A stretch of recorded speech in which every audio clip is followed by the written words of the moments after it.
speaks from the unmarked graves of slaves, old church bells, and broken pottery fragments of the Cherokee strewn about the creek bed.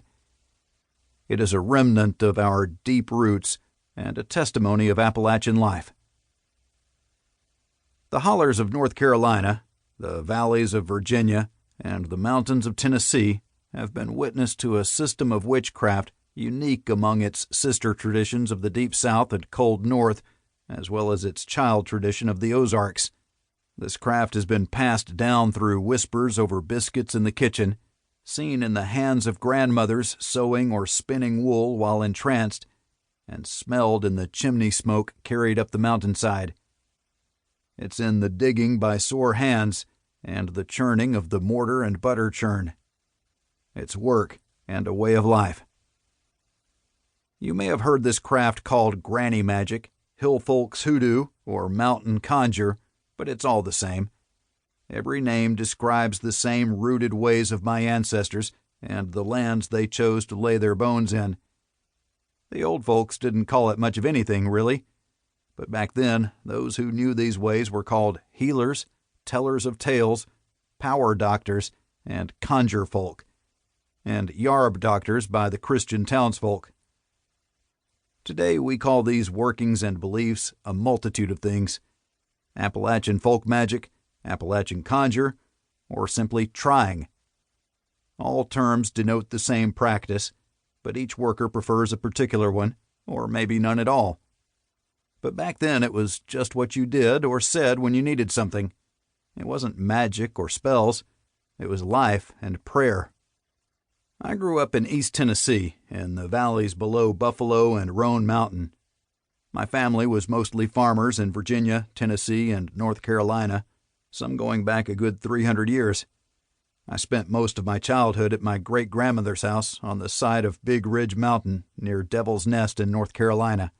My family always spoke of the old wives' tales and folk remedies, who could cure what, or what to do if this or that happened.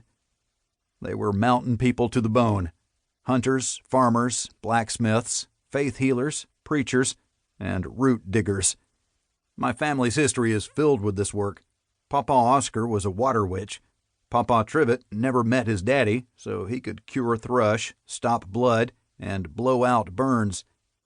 Mama's a seventh daughter, a natural-born healer. Nana has the sight and dreams true, and the list goes on. Most of the knowledge of these hills has been lost to the oppressions of time and poverty. Before, this knowledge was known only by memory, and now the elders are quickly passing or forget. My mother's mother has forgotten due to the Alzheimer's, but she still sees. Young folks are walking around not knowing they have some of these gifts. We need a new generation to keep these roots alive. I am of that generation, and I hope you will be too. This magic is more than a tale of the hills and the whispers of the autumn fog. It's the history of my blood and bones, and possibly yours. Introduction. Through the Quilting Hoop. The unique thing about Appalachian folk magic is that there's no one right way to do it. Depending on what mountain or holler your family is from, you might practice differently. These differences are due in part to the close clans of the Irish and Scottish who came here. Maybe those traditions were unique to the clan and the region they came from. These were further separated by oral traditions being passed down through generations in different regions and evolving over time. The way I prepare candles and tie knots is different from the way my friends do in Virginia. The common links between the formulas are the practices, beliefs, and good sense. Some families prefer to use candles for rituals, while others prefer oil lamps. This all depends on how many kids you have and how likely it is the light will get knocked down. Some families hang corn cobs over the door for good luck, while others use horseshoes. What I'm presenting in this book is what I have learned from my own family and gathered in my conversations with other mountain workers. You'll learn the ways we watch the smoke, charm the fire, and stir the water to tell fortune and fates. You'll see how we work the candles and lamps, cure unnatural illness, and jab those who do us wrong. Appalachian folk magic is by no means